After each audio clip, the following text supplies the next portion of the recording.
everybody. Welcome to another episode of From There to Here. I'm Lawrence Temple, your host, and I have with me Dr. Clarence Bivens. This is an honor for me. He was a student of mine in middle school some moons ago, but he is a pharmacist, and I don't want to say much more about it because I like my guests to describe themselves. And he's going to talk a little bit about his journey as a person, a professional, whatever. That's all the intro I'm going to say. Dr. Bivens, hello. Good evening, Mr. Temple. I am Dr. Clarence Bivens. I actually was a student of yours in 1993. Well, I didn't want to do the years or the math, but you did it for me. Okay, that sounds about right because that was about my second or third year as a full-time teacher. So I was pretty new when I had you and everybody in those great Holly Hill Middle School days, and I mean that, great Holly Hill Middle School days. Good. It was I really appreciated it. I learned a lot in your class. From there, of course, I went on to Mainland High School, and performed there. I was in the marching band, which was we That's had right. a connection there because you played tenor saxophone, if I'm not mistaken. Alto, and I need to Oh, you practice alto? more. Yeah, I That's was right. alto as well. I was Okay. alto saxophone as well. So we had that connection as well. So I went on through high school in the band, and I also went to college in band too as well. So I'm in the FAMU March 100. Okay. And I did that until I went to pharmacy school my fourth year in college. And that's when I started pharmacy school. And I went through that program, which is very rigorous. And I completed that. And I did my internship in Miami for 1 year. And I also did my residency in Washington, D.C. for 16 months. And then I moved back to Miami to start practicing in oncology, which is study of cancer, because I specialize in that, which is what I do today. Okay. There's a lot of that I didn't know. I knew about the FAMU. I didn't know about the Marching 100 and the oncology focus. I'm not sure if I picked that up from just social media or whatever. Oh, Mhm. there's a whole lot. Well, let me ask you this. When people are little kids and they say, what do you want to be? Doctor is one of the things that people that they often say. But it seems Mhm. like as younger people, we're not that aware of pharmacy. So Mhm. where did the pharmacy interest click in for you? Well, in 1997, my junior year in high school, I started working at Winn-Dixie on Nova Road. But we built a new one in Ormond on Granada. And so I actually went and built that store. And in that store, there was a pharmacist there. But I was a regular bag boy, stocking in high school. And he pulled me aside one day and he was like, you should think about trying this profession. And I was like, well, what do you do? What do you, because it looks like he was just kind of just standing back there, just really not. But after he started talking to me about it, he was talking to me about it every day.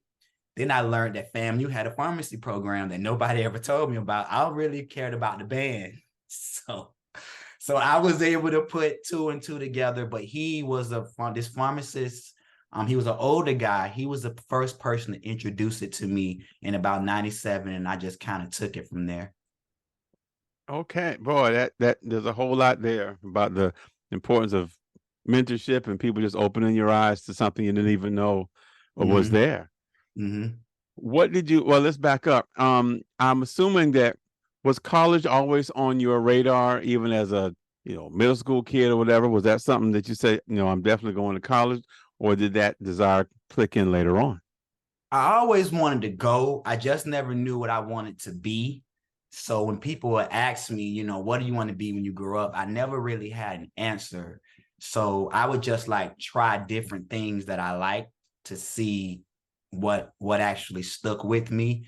And I always wanted to go to college because my dad went to Bethune-Cookman.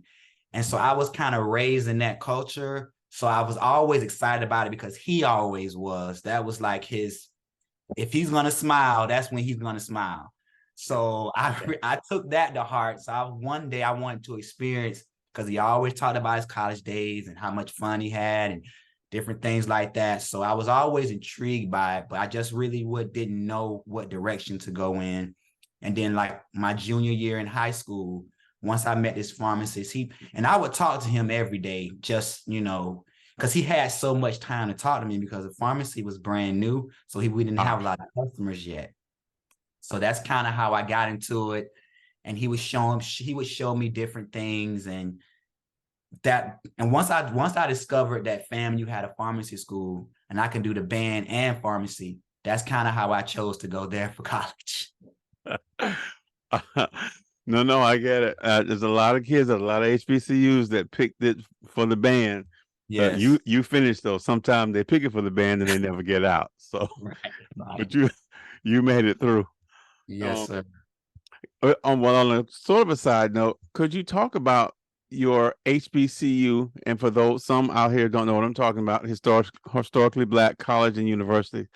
Can you talk about the role, the value of going to an HBCU is or was for you?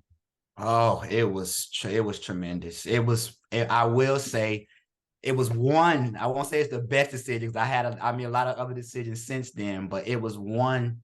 It was one of the best decisions I made because once I got there, I hadn't really been in an environment like that before. I wasn't really used to. I mean, we couldn't all have teachers like you for 12 years. Okay. So I wasn't really used to teachers nurturing, just caring about me as a person. I'm not ashamed, but I hadn't really had a lot of Black teachers growing up. I think you were my only one Man. in K through 12, if I'm not mistaken. So that was different for me because I wasn't really used to that. I think I had I had Miss Wilson. I had one in 5th grade and one in 8th grade. Okay. Those are my two. So that was new to me. I had never really experienced that. So it was just a nurturing environment. The people, the teachers, they just made sure they took good care of us. So my experience from that alone was just like, it was literally a home away from home. The way they nurtured me so well. They really did.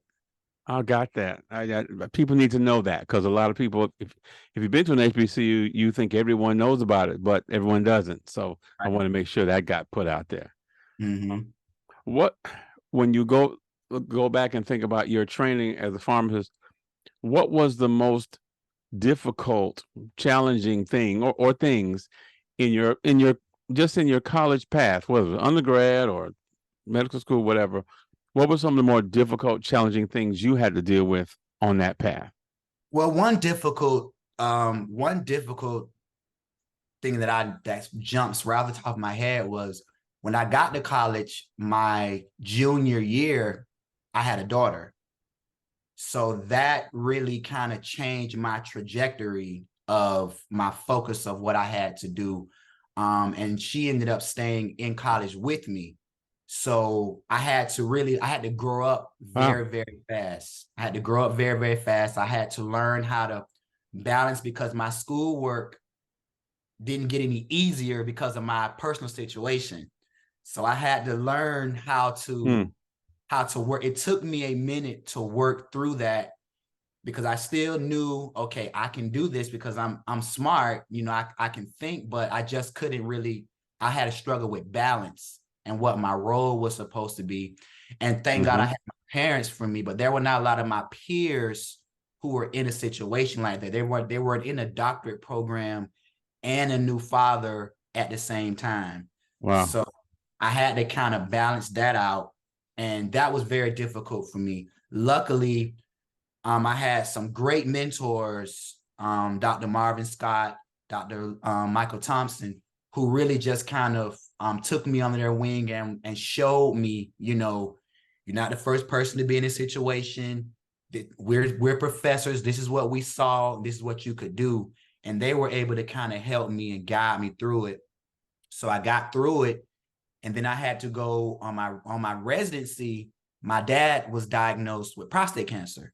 Okay.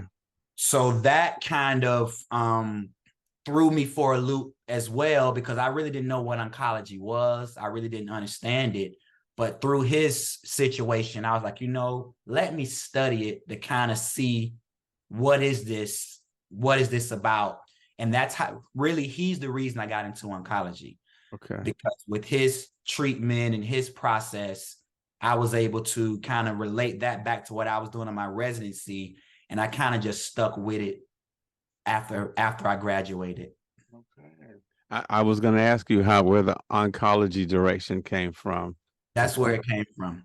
It stemmed from him. And, he's been gone now for 16 years, but I know if he was here, he would be very glad that I stuck with it, because I really kind of gave up once he got diagnosed and he was getting sicker. I was like, oh, maybe this is not for me, but something with what he taught me to just kind of stick with it and see where it takes me. And here I am now. I do it every single day, and I've grown to love it, because now cancer is, and I try to get the word out to especially people of color, it is not a death wish, but we think it is once we're diagnosed. Okay. And I work at a cancer institute here in Orlando, so I see how it works. But a lot of people just don't know that it's not a death wish. This is not the same cancer treatments from 10 years ago, let alone 20 years ago. Okay.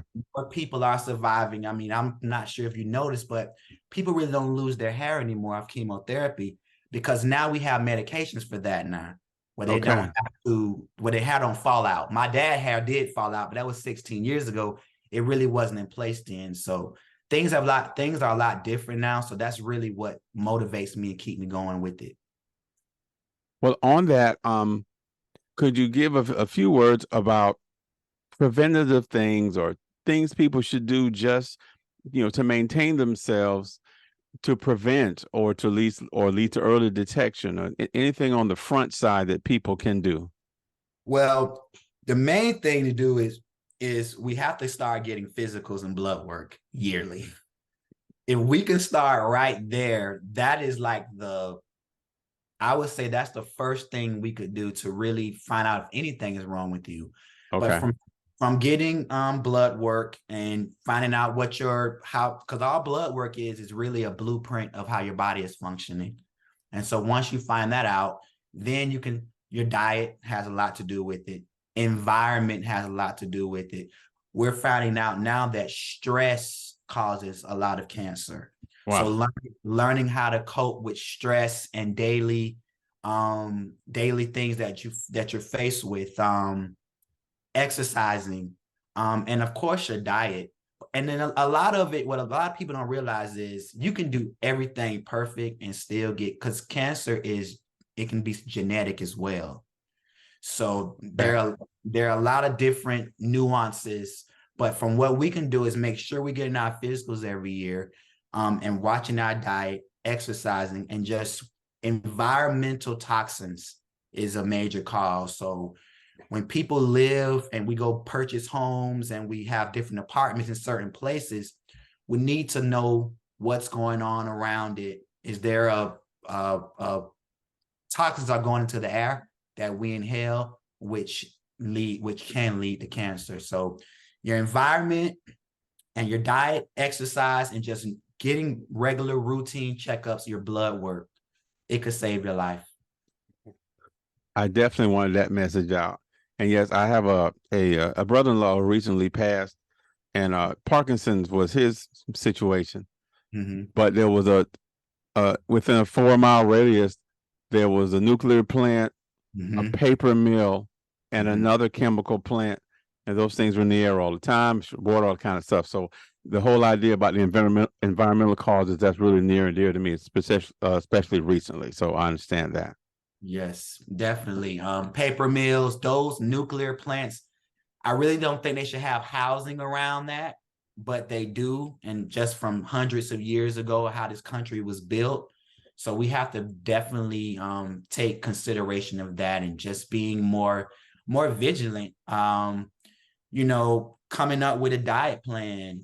Some foods, there's really not a food you cannot eat. It's just too much of a food. Okay. that's when the problems come in. Like people that tell you can't eat, you really can eat it. You just can't be skewed left, or we have to be kind of median with it. And that goes across the board.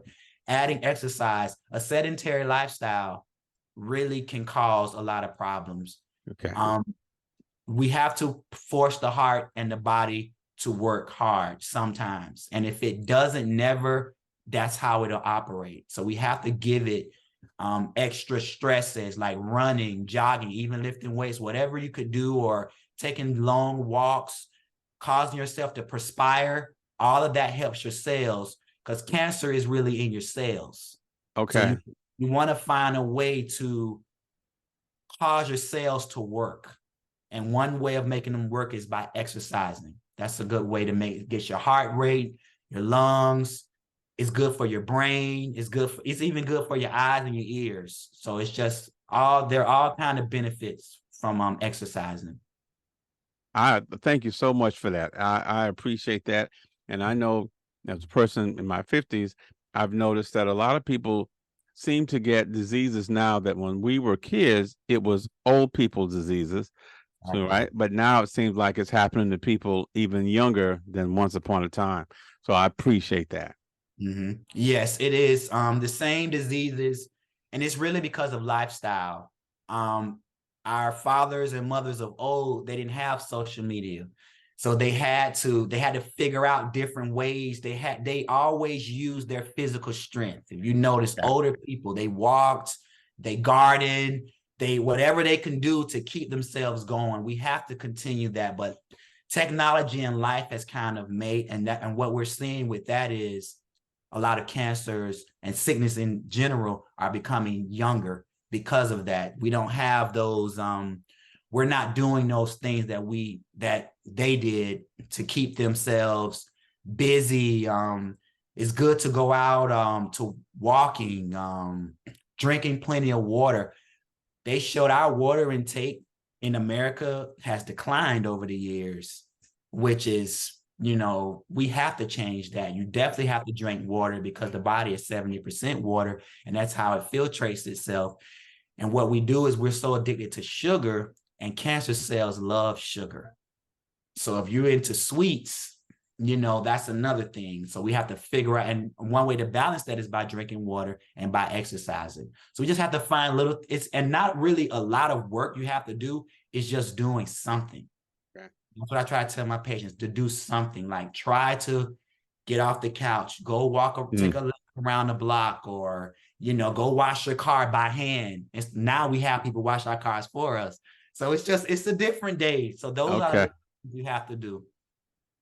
Definitely. It's interesting because I think when you talk about exercise and preventative things, I think the average person knows that diabetes and some other things can be affected by what you do, your health, your activity and stuff. But I think people tend to think cancer is something that you can do nothing about. It just hits you like a thunderbolt out of the sky, and you can't do anything preventative. But what sounds like you're saying is, yes, you can. You can do plenty. You can do plenty of preventative things, and what I'm trying to do, I'm trying to get people to start looking at cancer like you look at other diseases, and not having cancer over in this corner by itself, where if you get this, because I've seen so many miracles, I would have to call them, every day where I work. I've seen huge masses completely removed off of organs, through chemotherapy, but it works, so just different things. I've seen people completely recover from it, so it's more of a stigma, and it's a lack of information and knowledge is really what's plaguing us the most, I think. Okay, I see that. I'm so glad you shared all of that, because there's so much mystery around health, but cancer particularly. I'm going to ask you something about your journey. A couple of things I always ask my guests.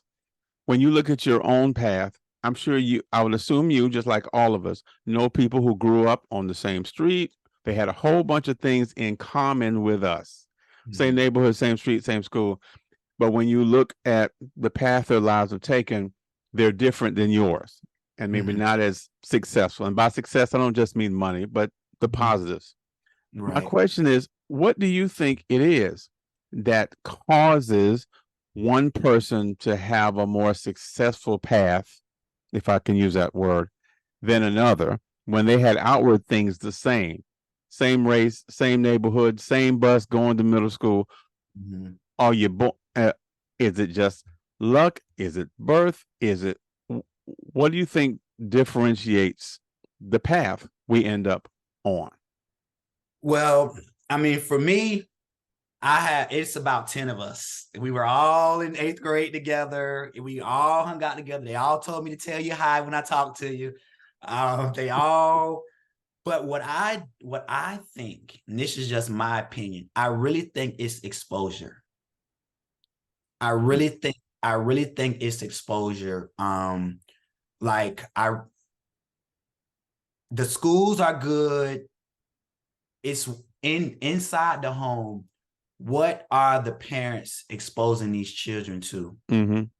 One reason, I'll use myself an example. One reason why me and my sisters, all of us are from Derbyshire. We're all college educated. I have a doctorate degree. They both have master's degrees. My Mm-hmm. parents, the three of us. The only difference with I can see in our family was my dad and mom, they exposed us to college a lot.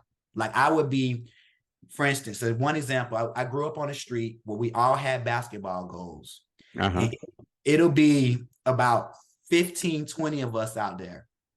And my dad would come and get me. You have to come home. I'm like, Dad, why? Everybody's out here playing. He was like, I want you to come to the game with me. Because he didn't want to go to the Bethune-Cookman game by himself. So Okay. he would take me. And when I was a kid, I did not want to go. But now that I'm old and I have my own kids, I'm like, he was exposing me. He was giving me something else to see. He was showing me college culture. Mm. A lot of what I know my friends lacked growing up is they didn't have any college culture growing up. You know, a lot of their parents didn't attend and they didn't have siblings or cousins to go visit in college. My sisters were older than me. They were already in college. So I would go up and stay with them. So it was more of exposure. Wow. I feel like that's the biggest difference. The kids who are exposed, they do differently than the ones who've never really been exposed. All they know and see is what they do. That's the Okay. big difference to me. I have had quite a few of my guests mention expose. Basically, if you can't see it, you don't even know it's a thing. So how can you want it or think about it? That type of thing. Right. And you got to see it to be it. You know, Okay. that's what happened with me. You know, I had to physically look at some things. In eighth grade in 93, we took a trip to Washington, D.C. Remember? Of course. I got the picture. You was there. I got it too. You was there. But that trip was life-changing for me. It was life-changing for me. And my mom, you know, I thank God for her because, you know, she wanted me to go see that, you know. So when I went, we had a great week. We visited everything. But when I went back as an adult, as a resident after college, it was just like I knew I was supposed to be there because I was familiar with it. I knew where this was. I knew where that was. So I'm like, okay, I've been exposed to Washington, D.C. So if my parents dropped me off, they were really not afraid to leave me because I've already been exposed to it. And I had only been I went in 94, and I went back in 2006. But it was like night and day. I mean, I still could remember where we were. I went to the steps where we took our picture at. You know, everything we did, it was fresh in my mind. So that it was exposure. That was probably the most thing my family, my parents did with me, which helped my trajectory, was what they exposed me to. And I got to go on that Washington trip two or three times. And I remember as an adult, because you all were 13, 14. 13. By the time I went the last time, I was maybe like 26, 7, or maybe 30, whatever. And I can remember we went to a mall like at lunchtime, and I saw all these black professionals in the trench coats and looking like about to conquer the world. And even as an adult, that did something for me. And I can just imagine what seeing that could did for you guys. It was phenomenal. But yeah, I had never seen. I called my dad at home when I got there as a resident. I had never been around Black young professionals. Like all of us had our doctorate degrees. All of us were lawyers. All of us were, and it was just like, just being from Florida, I would tell them I'm just not used to seeing that. So that was a big learning curve for me, but I was glad to know that it existed, and I was seeing the other people who were, they were used to it. They're from that area. Their parents went to different schools and stuff. So for me, that was really big for me. Just seeing it was so many under 30 professionals. I mean, with prosecutors, you name it. I was able to meet a lot of different type of young Black professionals that I just, even after I graduated with my doctorate degree, I still didn't see it. I would always stand out. I would always be the only one. Okay. I didn't feel that way anymore. I was able to see it was everywhere. I didn't stand out. So many people had did what I've done, what I did. So that part was very different. I'm glad I got to see it. When I got back to Florida, when it was over, I kind of know where to look for it at, and where people who do those kind of things, where they are. So it helped me in that aspect as well. And again, it's about the exposure and just knowing that it exists, or we exist, or people who look like me do these things, or whatever. Something I always often ask with the guests is, pretend you have a friend and they have a child who is, say, about to graduate high school, and they want you to take them out to lunch and just kind of talk to them because they admire things that you've done. And it's a young person who's got a lot of potential. They just don't know what they want to be. But I want to put a twist on it based on something you just said, because I've seen kids, particularly kids of color, back down because they were afraid to take the honors class because they would be the only Black person, or they wouldn't apply for the program because they were afraid they'd be the only Black person, etc. So if you wanted to give some advice to someone who was wanting to do something, but they're hesitant because they feel they'll be the only Black person, the only woman, the only person from their neighborhood, and that's holding them back, what advice could you see yourself giving someone in that situation? Well, what I would say is, I got one story for you. I remember when I was in 8th grade and I was hanging out with all of my friends. We were in that hallway right outside your door. It was a hallway. We just used to hang out there. And you walked up to me and you said, you made straight A's this 9 weeks. And I looked at you like, Mr. Temple, straight A's, like me? You was like, yeah, go look on the board. Now, when I looked and my name was there, and that was the second 9 weeks. I ended up making straight A's the second, third, and fourth 9 weeks of 8th grade. I remember that. And I had never made straight A's before in my life. So what I would say is, you don't know your potential. You don't know what you cannot do. You can't be afraid. Like it's okay to fail. It's okay to try something and it don't work, but you gotta be willing to try. Like my dad wanted me to take Latin at Mainland High School. And I'm like, all of my friends going to Spanish. But he knew 8th grade, you're gonna do something with medicine. I'm like, what does Latin have to do with medicine? All of my medications are Latin that I did every day. And I wish he was here to tell him that, but he knew. But when I got to high school, I would be one of the only ones in honors chemistry and physics and biology and English honors. But how I was able to do it was, I just wasn't afraid to fail. You cannot be afraid to fail. Most people don't try because they are afraid to fail. They are afraid of what people will say about them when they find out that they failed, or when you don't meet the criteria. You just got to try. You got to try, and you don't be afraid to bet on yourself. That's what I had to do, because I did not know my potential. I didn't know when you came to me that day, I didn't know I was smart like that because I had never made straight A's and I was in 8th grade already. I had never done it before. I was always a, average student. I did enough to get by. But once that happened to me, I'm like, okay, you are kind of smart. I got to pharmacy school. Now I'm in class with everybody is smart. Okay. So I had to really find my way, but you just can't be afraid to fail. Like, it's okay to not get it the first time. It's okay to try things twice. It's okay to go against the grain.